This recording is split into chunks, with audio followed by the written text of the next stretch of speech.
నమస్తే, welcome to I news. పశ్చిమ Asia యుద్ధం ఇప్పుడు క్లైమాక్స్ దశకు చేరుకుంది. ఇరాన్ వరుస డ్రోన్ దాడులతో రెచ్చిపోతూ ఉండటంతో అగ్రరాజ్యం అమెరికా సహనం నశించింది.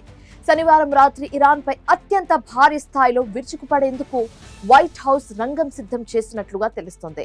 ఇప్పటికే యుద్ధ నౌకలు, బాంబర్ విమానాలు ఇరాన్ సరిహద్దులకు చేరుకున్నాయి. అయితే ఈ రాత్రి జరిగిపోయే ఆ ఆపరేషన్ ఏంటి? అమెరికా గురిపెట్టిన ఆ ప్రధాన లక్ష్యాలు ఏవి?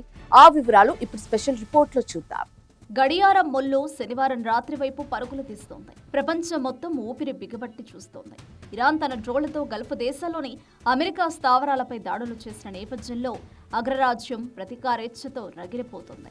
ఇరాన్ సైనిక సామర్థ్యాన్ని పూర్తిగా తుడిచిపెట్టడమే లక్ష్యంగా శనివారం రాత్రి ఒక భారీ వైమానిక దాడికి పెంటగాన్ గ్రీన్ సిగ్నల్ ఇచ్చినట్లు సమాచారం. ఈ దాడిలో అమెరికా తన అత్యంత శక్తివంతమైన స్టెల్త్ బాంబర్లో సుదూర లక్ష్యాలను ఛేదించే క్షిపణులను వాడబోతోంది.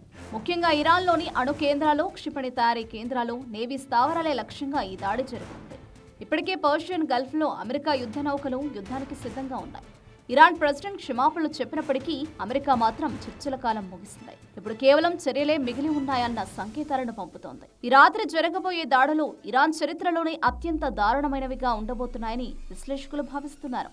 మరోవైపు ఈ సమాచారం బయటకు రావడంతో గల్ఫ్ దేశాలు హై అలర్ట్ ప్రకటించాయి. సౌదీ అరేబియా, యుఏఈ తమ గగనతలాన్ని మూసివేసే దిశగా అడుగులు వేస్తున్నాయి. ఇరాన్ కూడా తన రక్షణ వ్యవస్థలను సిద్ధం చేసుకుంది. శత్రువుల విమానాలు వస్తే కూల్చివేస్తామని హెచ్చరిస్తోంది. కానీ అగ్రరాజ్యం తన పూర్తి సైనిక శక్తిని ప్రయోగిస్తే ఇరాన్ ఎంతవరకు తట్టుకోగలదు అన్నది ప్రశ్నార్థకంగా మారింది. శనివారం రాత్రి ఇరాన్ నగరాల్లో సైరన్ల మోత వినిపించబోతోందా? అమెరికా వేసిన ఈ డెడ్లీ ప్లాన్ పశ్చిమాసియా రూపురేఖలను మార్చేస్తుందా? ఒక్క చిన్న పొరపాటు మూడవ ప్రపంచ యుద్ధానికి దారితీస్తుందా? గంట గంటకు టెన్షన్ పెరుగుతోంది.